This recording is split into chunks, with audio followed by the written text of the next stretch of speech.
Kamu yang tidak pernah menyerah dan berhenti berjalan terus bergerak maju. Di bawah langit yang sama, kita semua berjalan dengan cerita yang berbeda. Saat kamu menatap jauh ke horizon, mungkin tampak begitu banyak jarak yang harus dilalui, begitu banyak rintangan yang menghadang. Namun tahukah kamu, dalam setiap langkah yang terasa berat, dalam setiap air mata yang jatuh diam-diam, tersimpan kekuatan yang bahkan belum kamu sadari sepenuhnya. Untuk kamu yang mendengar kata-kata ini sekarang, mungkin sedang tertatih, mungkin sedang merasa lelah, atau mungkin sedang bertanya-tanya apakah perjuanganmu berarti. Itulah alasan mengapa narasi ini menghadap datang untukmu. Bagi mereka yang berjalan di bawah langit yang sama, tetapi dengan langkah yang tak selalu mudah. Terkhusus mereka yang jatuh, tetapi memilih bangkit, yang menangis dalam diam, tetapi tetap tersenyum ke dunia. Ketahuilah kau bukan sendirian. Jalan ini panjang tetapi tidak sia-sia. Karena setiap langkahmu, sekecil apapun, adalah bagian dari tarian semesta yang lebih besar. Dan mungkin suatu hari nanti kau akan menoleh ke belakang, melihat semua yang telah kau lalui, dan menyadari bahwa kau telah menjadi lebih kuat dari yang pernah kau bayangkan.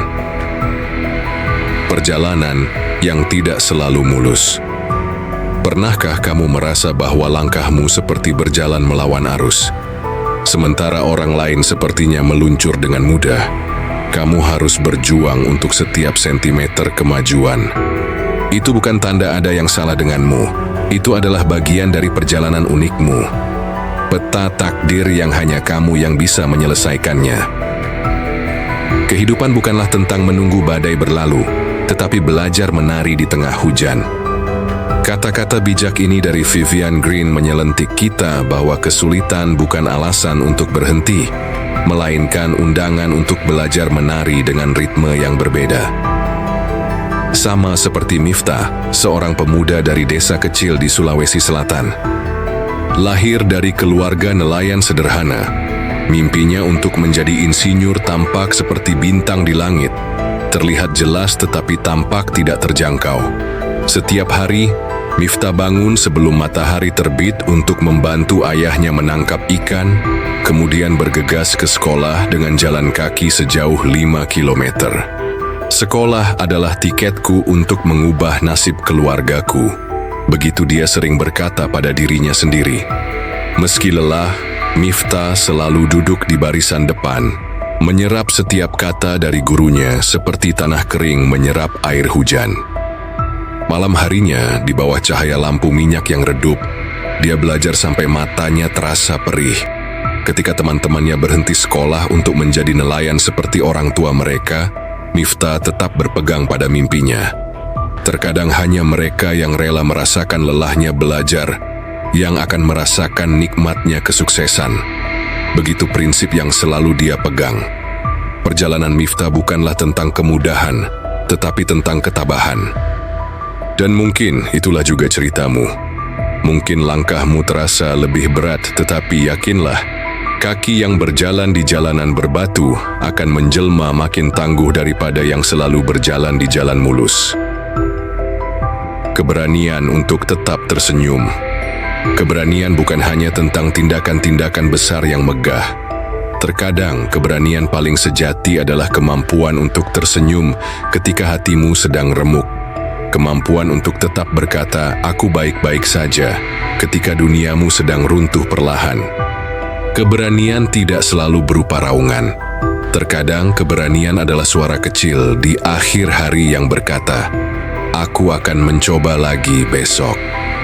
Kata-kata Mary Ann Radmacher ini mungkin menggambarkan apa yang kamu rasakan sekarang. Keberanian untuk mencoba lagi, meski sudah merasa lelah. Seperti Eva, seorang ibu tunggal yang berjuang membesarkan 2 anaknya setelah suaminya meninggal dalam kecelakaan. Sebagai seorang guru sekolah dasar dengan gaji yang sangat terbatas, Eva harus mengajar di pagi hari dan menjual kue buatannya di sore hari untuk mencukupi kebutuhan keluarganya. Setiap pagi Eva bangun jam 4 untuk membuat kue yang akan dijual sore hari. Kemudian dia membangunkan anak-anaknya, menyiapkan sarapan dan bekal sebelum berangkat mengajar. Sore harinya, dengan senyum yang tidak pernah pudar, dia menjajakan kue-kuenya di pasar dekat rumah. "Ibu, kenapa ibu selalu tersenyum meski saya tahu ibu sangat lelah?" tanya anak bungsunya suatu hari. Dengan mata berkaca-kaca tetapi dengan senyum yang tetap terkembang, Eva menjawab, "Karena senyum ibu adalah kekuatan kalian, dan kekuatan kalian adalah kebahagiaan ibu." Senyummu tidak harus menunjukkan bahwa hidupmu sempurna. Itu menunjukkan bahwa kamu menghargai hidupmu, meski semua tantangannya berat. Ini adalah filosofi hidup yang Eva jalani setiap hari. Mungkin kamu juga seperti Eva, tersenyum kepada dunia, meski hatimu sedang menangis. Itu bukan tanda kelemahan atau kepura-puraan. Itu adalah bukti kekuatan luar biasa. Sebuah kesaksian bahwa meski hidup telah memperlakukanmu dengan keras, kamu memilih untuk tetap melihat keindahannya. Ketika jalan tampak terlalu panjang, tahukah kamu apa yang membuat perjalanan terasa panjang? Bukan jarak sesungguhnya, tetapi persepsi kita tentang jarak itu. Ketika kita terus-menerus menatap ke ujung jalan yang masih jauh, setiap langkah akan terasa seperti beban. Tetapi ketika kita belajar untuk menikmati pemandangan di sepanjang jalan, entah bagaimana, perjalanan itu menjadi lebih bermakna. Hidup adalah perjalanan, bukan tujuan akhir. Pepatah klasik ini dari Ralph Waldo Emerson meluruskan kita untuk tidak terlalu terobsesi dengan titik akhir sehingga lupa menikmati proses. Kembali ke kisah Miftah, perjalanannya menuju mimpi menjadi insinyur menghadapi tantangan besar ketika ayahnya jatuh sakit. Sebagai anak tertua, dia harus mengambil alih peran sebagai pencari nafkah. Di pagi hari, dia melaut. Di sore hari, dia bekerja sebagai buruh bangunan. Di malam hari, dia tetap belajar, meski tubuhnya sudah remuk oleh kelelahan. Kadang aku merasa seperti berjalan di terowongan panjang, tanpa cahaya di ujungnya, akui Miftah. Tetapi aku terus berjalan, karena berhenti bukan pilihan. Sementara itu, Eva menghadapi tantangan berbeda. Putri sulungnya didiagnosis dengan penyakit kronis yang membutuhkan perawatan rutin dan mahal. Penghasilannya sebagai guru dan penjual kue tidak cukup untuk menutupi biaya pengobatan. Ada saat-saat di mana aku duduk sendirian di kamar mandi, menangis tanpa suara, bertanya-tanya sampai kapan jalan ini akan terus mendaki, cerita Eva. Tetapi kemudian aku membasuh wajahku dan keluar dengan senyuman, karena anak-anakku membutuhkan kekuatanku, bukan kelemahanku. Pernahkah kamu merasa seperti itu?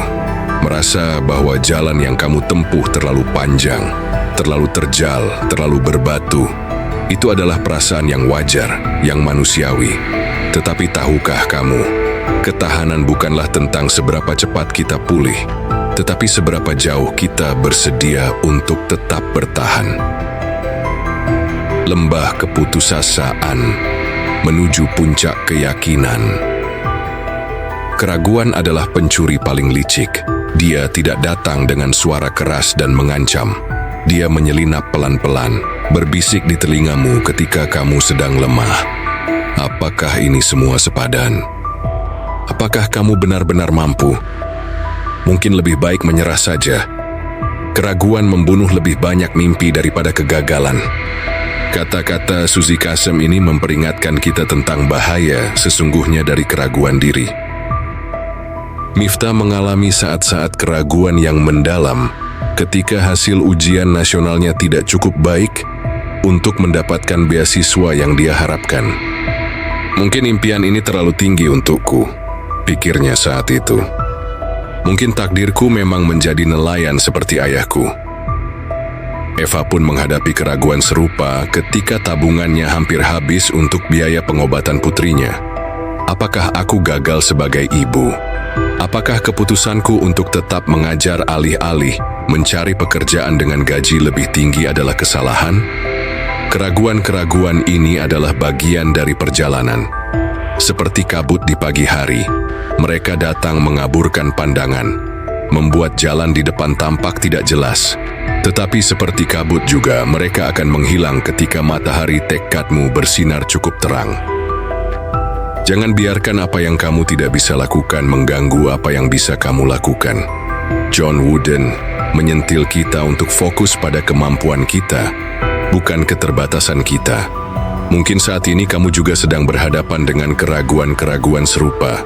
Mungkin kamu bertanya-tanya, apakah perjuanganmu selama ini akan berbuah manis atau hanya sia-sia belaka? Mungkin kamu sedang mempertanyakan pilihan-pilihanmu, keputusan-keputusanmu, bahkan mimpi-mimpimu. Izinkan aku bertanya, pernahkah kamu merasakan momen-momen kecil di mana, meskipun semuanya tampak gelap, ada secercah keberhasilan yang membuatmu tersenyum? Mungkin itu hanya pujian kecil dari seorang teman, pengakuan dari kolega, atau bahkan hanya perasaan bangga pada diri sendiri karena telah mencoba. Momen-momen itulah yang seharusnya kamu pegang erat-erat ketika keraguan mulai menyelinap. Manakala dunia seperti berjalan terlalu cepat, ada saat-saat di mana kita merasa bahwa dunia bergerak dengan kecepatan yang tidak bisa kita ikuti. Orang-orang di sekitar kita tampak maju dengan mudah, sementara kita masih berjuang di tempat yang sama. Di era media sosial ini, perasaan tertinggal itu bisa menjadi semakin intens ketika kita dihadapkan pada kesuksesan-kesuksesan orang lain di lini masa kita. Perbandingan adalah pencuri kebahagiaan. Theodore Roosevelt menegur kita tentang bahaya membandingkan perjalanan kita dengan orang lain. Miftah sering merasa tertinggal ketika melihat teman-teman SMA-nya yang sudah kuliah posting foto kegiatan kampus mereka. Mereka sedang belajar di laboratorium canggih, sementara aku masih berjuang mengumpulkan uang untuk pendaftaran. Pikirnya getir. Eva juga merasa tertinggal ketika melihat rekan-rekan guru lainnya bisa membeli rumah atau mobil baru, sementara dia masih berjuang untuk membayar sewa apartemen kecilnya. Tetapi tahukah kamu, setiap orang memiliki buku cerita sendiri, dengan bab-bab yang berbeda, tantangan yang berbeda, dan jalan yang berbeda. Sukses bukanlah kunci kebahagiaan. Kebahagiaan adalah kunci sukses. Jika kamu mencintai apa yang kamu lakukan, kamu akan sukses. Kata-kata Albert Schweitzer ini menasihati kita untuk fokus pada perjalanan kita sendiri. Apakah kamu juga sering membandingkan dirimu dengan orang lain? Apakah kamu merasa bahwa kamu seharusnya sudah di sana sementara kamu masih di sini? Jika iya, izinkan aku mengingatkanmu. Jam biologis kehidupan setiap orang berbeda. Beberapa mekar di pagi hari, yang lain di siang hari, dan ada yang baru menunjukkan keindahannya di malam hari. Tidak ada yang lebih baik atau lebih buruk, hanya berbeda waktunya. Menemukan makna dalam setiap sepak terjang. Bagaimana jika kita mulai melihat perjalanan kita bukan sebagai jalan menuju suatu tujuan, tetapi sebagai proses menemukan makna dalam saban tindakan? Bagaimana jika nilai sesungguhnya bukan terletak pada apa yang kita capai di akhir jalan, tetapi pada menjadi siapa kita sepanjang perjalanan? Hidup adalah 10% apa yang terjadi padamu, dan 90% bagaimana kamu meresponnya. Charles R. Swindoll memberitahu kita bahwa maknanya terletak pada respons kita. Setelah berminggu-minggu bekerja keras dan mengumpulkan uang, Miftah akhirnya bisa mendaftar di perguruan tinggi lokal. Meskipun bukan universitas bergengsi yang dia impikan, dia memutuskan untuk memberikan yang terbaik. Bukan tentang di mana aku belajar, tetapi tentang seberapa keras aku belajar, tekadnya. Di kelas, Miftah bukan hanya murid yang rajin, tetapi juga pembantu bagi teman-temannya yang kesulitan. Dia mengadakan kelompok belajar di akhir pekan, membantu mereka yang tertinggal. Mengajar orang lain ternyata membuatku belajar lebih dalam lagi, katanya. Eva, meski dalam kesulitan finansial, tidak pernah berhenti memberikan ekstra perhatian pada murid-muridnya yang kesulitan belajar. Setiap anak memiliki bintang di dalam dirinya. Tugasku adalah membantu mereka menemukan cahaya itu, ujarnya. Ketika putrinya harus masuk rumah sakit lagi, tetangga dan orang tua murid-muridnya mengejutkannya dengan pengumpulan dana untuk membantu biaya pengobatan. Kami melakukan ini karena kamu telah memberikan begitu banyak untuk anak-anak kami, kata salah satu orang tua murid. Dengan air mata haru, Eva menyadari bahwa semua kebaikan yang dia taburkan selama ini telah kembali kepadanya berlipat ganda. Mungkin aku tidak kaya secara finansial, tetapi aku kaya dalam hal yang paling penting, cinta dan hubungan manusia. Tujuan hidup bukanlah untuk bahagia, tetapi untuk berguna, terhormat, berbelas kasih, untuk membuat perbedaan bahwa kamu telah hidup dan hidup dengan baik. Ralph Waldo Emerson mengoreksi kita bahwa makna sesungguhnya terletak pada dampak yang kita berikan. Bagaimana denganmu? Pernahkah kamu berhenti sejenak dan merenungkan, bukan tentang apa yang belum kamu capai, tetapi tentang siapa kamu telah menjadi sepanjang perjalanan ini? Tentang hati yang mungkin telah kamu sentuh, jiwa yang mungkin telah kamu angkat, atau kehidupan yang mungkin telah kamu pengaruhi meski dalam cara-cara kecil yang tampaknya tidak signifikan. Keberanian bersemi di tanah ketidakberdayaan. Salah satu paradoks terbesar dalam hidup adalah bahwa kekuatan sejati sering ditemukan dalam momen-momen ketidakberdayaan kita. Ketika kita mengakui bahwa kita tidak sempurna, bahwa kita membutuhkan bantuan, bahwa kita juga bisa jatuh, justru di saat itulah kita menemukan kekuatan sejati kita. Ketidakberdayaan bukanlah tanda kelemahan, tetapi ukuran keberanian. Brené Brown, seorang peneliti ketidakberdayaan, menyentil kita tentang keberanian untuk menjadi autentik. Setelah semester pertama yang intens, kesehatan Miftah menurun drastis. Tubuhnya yang telah dipaksa bekerja terlalu keras akhirnya memberontak. Dia jatuh sakit dan harus dirawat di rumah sakit. Ini adalah momen paling tidak berdaya dalam hidupnya. Dia yang selalu mandiri dan menjadi sandaran keluarganya, kini harus berbaring tak berdaya di ranjang rumah sakit. Aku merasa gagal, ngakunya. Tetapi justru dalam momen ketidakberdayaan inilah Miftah menemukan kekuatan baru. Teman-teman kuliahnya bergantian menjenguk dan membawakan catatan kuliah. Dosennya memberikan kesempatan untuk mengejar ketinggalan dengan tugas tambahan. Bahkan kepala desa di kampungnya mengorganisir pengumpulan dana untuk biaya pengobatannya. Aku selalu berpikir bahwa aku harus kuat sendirian, kata Miftah. Tetapi sekarang aku mengerti bahwa ada kekuatan dalam meminta bantuan, dalam mengakui bahwa aku juga memiliki batas. Eva mengalami epifani serupa ketika akhirnya dia membuka diri tentang kesulitannya kepada kepala sekolah. Alih-alih mendapat penolakan seperti yang dia takutkan, dia mendapat dukungan penuh. Sekolah menawarkan posisi tambahan sebagai koordinator kegiatan ekstrakurikuler yang memberinya penghasilan tambahan. Selama ini aku menyimpan semua beban sendirian karena takut dianggap lemah, kata Eva. Tetapi justru ketika aku berani membuka diri, aku menemukan dukungan yang tidak pernah kubayangkan. Kekuatan tidak datang dari apa yang dapat kamu lakukan.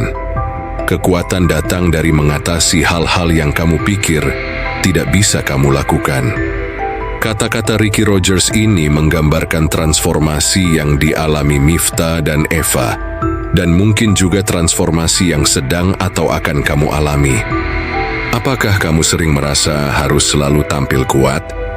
Apakah kamu takut untuk mengakui bahwa kamu juga bisa lelah, bisa ragu, bisa jatuh? Mungkin sekarang saatnya untuk menemukan kekuatan dalam ketidakberdayaanmu. Karena sungguh, tidak ada yang lebih menunjukkan kekuatan sejati daripada keberanian untuk mengakui bahwa kita juga manusia dengan semua keterbatasannya. Bintang harapan di langit kesedihan. Tahukah kamu bahwa bintang-bintang paling terang terlihat justru di malam yang paling gelap? Begitu juga dengan harapan, seringkali bersinar paling terang justru di saat-saat paling gelap dalam hidup kita. Harapan adalah hal yang berbulu-bulu yang hinggap di jiwa dan menyanyikan melodi tanpa kata-kata dan tidak pernah berhenti sama sekali. Kata Emily Dickinson, ini menggambarkan kekuatan harapan yang tidak pernah padam. Sementara itu, pasca pulih dari sakitnya, Miftah kembali ke kampus dengan semangat baru. Pengalamannya di rumah sakit membuatnya semakin yakin dengan mimpinya untuk menjadi insinyur yang akan membangun infrastruktur di desanya. Saat aku berbaring tak berdaya di rumah sakit, aku membayangkan jalan-jalan yang lebih baik di desaku, listrik yang tidak pernah padam, dan air bersih yang mengalir ke setiap rumah, ceritanya. Dengan tekad baru ini, Miftah tidak hanya belajar untuk nilai bagus tetapi juga belajar untuk mengaplikasikan ilmunya.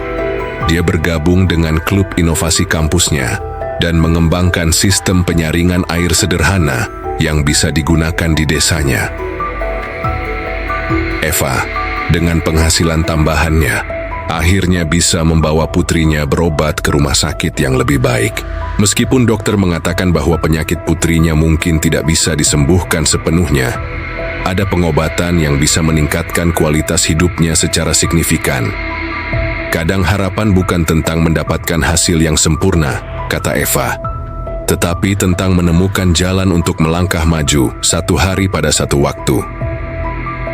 Berita baik lainnya datang ketika sekolah tempat Eva mengajar dipilih untuk program percontohan pendidikan inklusif. Sebagai guru yang dikenal memiliki perhatian istimewa pada murid-murid dengan kebutuhan spesial, Eva ditunjuk sebagai koordinator program. Ini bukan hanya menambah penghasilannya, tetapi juga memberinya platform untuk mewujudkan visinya tentang pendidikan yang merangkul semua anak. Saat kamu berada di ujung tali, ikat simpul dan bertahanlah. Kata-kata Franklin D. Roosevelt ini mungkin menggambarkan apa yang kamu rasakan saat ini. Merasa di ujung tali, tanpa tahu berapa lama lagi kamu bisa bertahan. Tetapi, izinkan aku bertanya, pernahkah di tengah kegelapan yang kamu rasakan, kamu melihat secercah cahaya yang tidak kamu duga sebelumnya? Mungkin sebuah kesempatan yang tiba-tiba muncul, sebuah pertemuan yang tidak direncanakan, tetapi membawa perubahan, atau mungkin hanya sebuah momen ketenangan di tengah badai yang membuatmu bisa bernapas sejenak.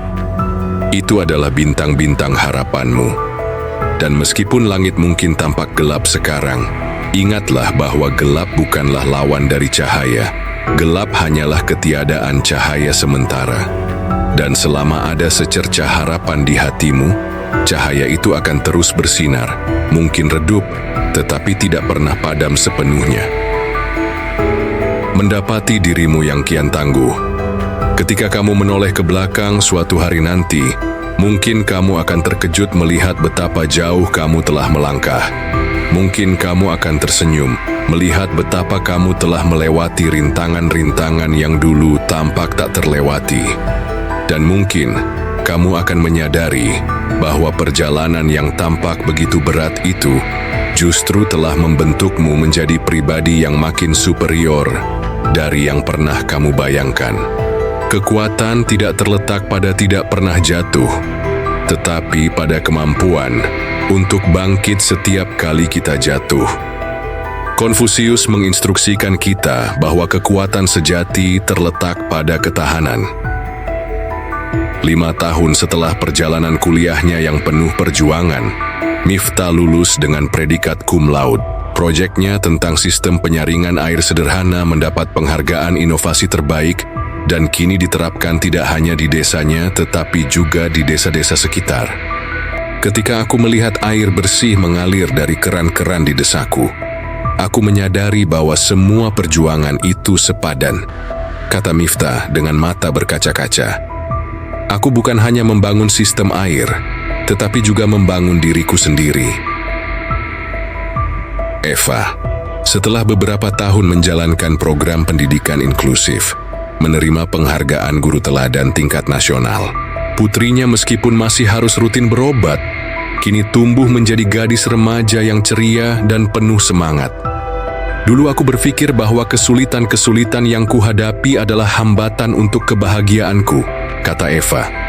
Tetapi sekarang aku mengerti bahwa justru melalui kesulitan-kesulitan itulah aku bertambah kian hebat, lebih bijaksana, dan lebih mampu untuk menikmati kebahagiaan yang sesungguhnya.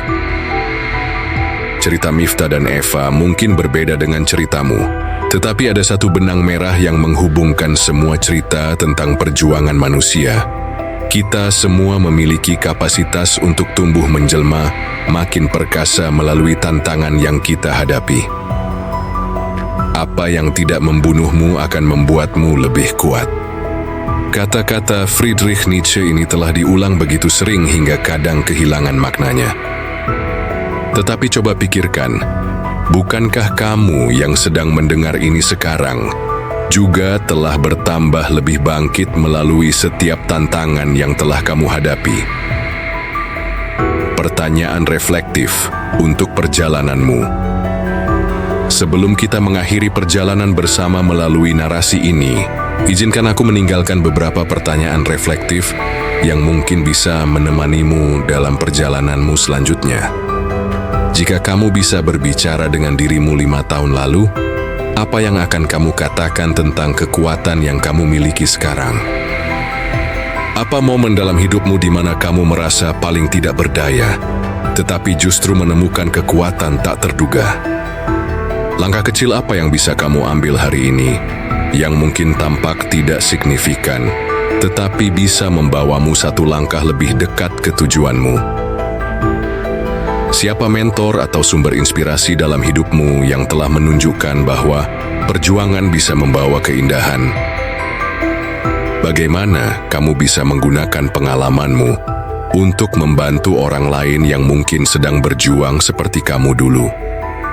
Jika kesulitanmu saat ini adalah guru, pelajaran apa yang sedang dia coba ajarkan kepadamu? Apa yang akan kamu kenang dengan bangga ketika kamu menoleh ke belakang 10 tahun dari sekarang? Bagaimana kamu bisa lebih menghargai perjalananmu, bukan hanya tujuan akhirmu? Langkah-langkah praktis untuk bergerak maju. Perjalanan sejati tidak pernah berakhir. Setiap pencapaian hanyalah awal dari perjalanan baru. Tetapi ada beberapa langkah praktis yang bisa membantumu untuk terus bergerak, bahkan ketika jalan terasa berat.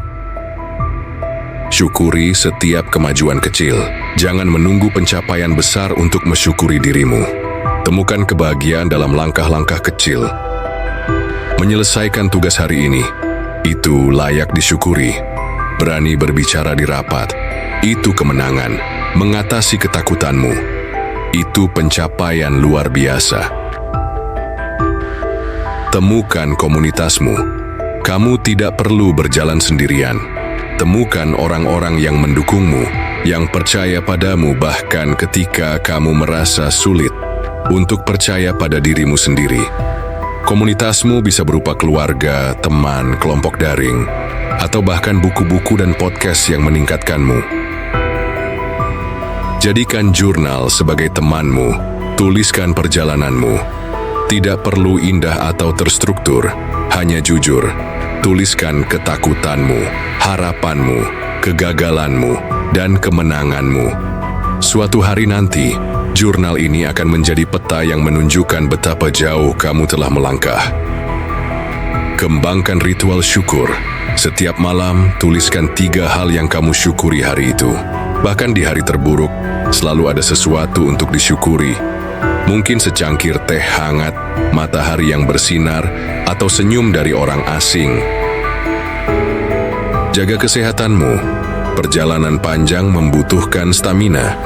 Jaga tubuhmu dengan makanan bergizi, tidur cukup, dan olahraga teratur. Jaga pikiranmu dengan mendengar hal-hal yang meningkatkanmu. Jaga jiwamu dengan kegiatan yang memberimu makna. Tetapkan tujuan kecil yang dapat dicapai. Alih-alih terfokus pada tujuan besar yang mungkin tampak mengintimidasi, pecah menjadi langkah-langkah kecil yang dapat dikelola. Setiap tujuan kecil yang tercapai akan memberimu dorongan motivasi untuk melangkah ke tujuan berikutnya. Belajar dari kegagalan. Ketika kamu terjatuh atau bahkan panutanmu jatuh, kita semua jatuh. Jangan melihatnya sebagai akhir, tetapi sebagai pelajaran. Tanyakan pada dirimu sendiri, apa yang bisa kupelajari dari ini? Bagaimana aku bisa tumbuh dari pengalaman ini? Berbagi kepada orang lain. Terkadang cara terbaik untuk keluar dari kesulitan kita sendiri adalah dengan membantu orang lain. Temukan metode terbaik dalam memberi, tidak peduli sekecil apapun. Berupa senyuman, sebuah kata baik atau sebuah tindakan kecil bisa mengubah hari seseorang dan juga harimu. Kata penutup, kamu bertambah tangguh dari yang kamu kira. Untuk kamu yang telah bertahan mendengar sampai di sini, mungkin karena kamu memang sedang mencari pengingat bahwa kamu tidak sendirian, bahwa perjuanganmu berharga, bahwa langkahmu sekecil apapun memiliki makna. Dan sungguh, itulah kebenarannya. Kamu tidak sendirian, perjuanganmu berharga, langkahmu bermakna. Dan mungkin suatu hari nanti kau akan menoleh ke belakang, melihat semua yang telah kau lalui, dan menyadari bahwa kau telah menjelma kian hebat dari yang pernah kau bayangkan. Kata-kata ini bukan hanya harapan kosong. Ini adalah janji yang telah dibuktikan oleh begitu banyak orang sebelum kamu, termasuk Miftah dan Eva. Termasuk begitu banyak orang yang mungkin tidak pernah kamu temui, tetapi yang juga berjalan di bawah langit yang sama denganmu, dengan langkah yang tak selalu mudah. Maka teruslah melangkah, dengan keyakinan bahwa dalam saban aksi muncul kekuatan, dalam setiap tantangan ada pertumbuhan, dan di dalam setiap air mata ada kesempatan untuk menjadi lebih manusiawi, lebih penuh welas asih, dan pada akhirnya menjelma jadi sosok gagah bersahaja. Karena kamu yang mendengar ini, makin perkasa dari yang pernah kamu bayangkan.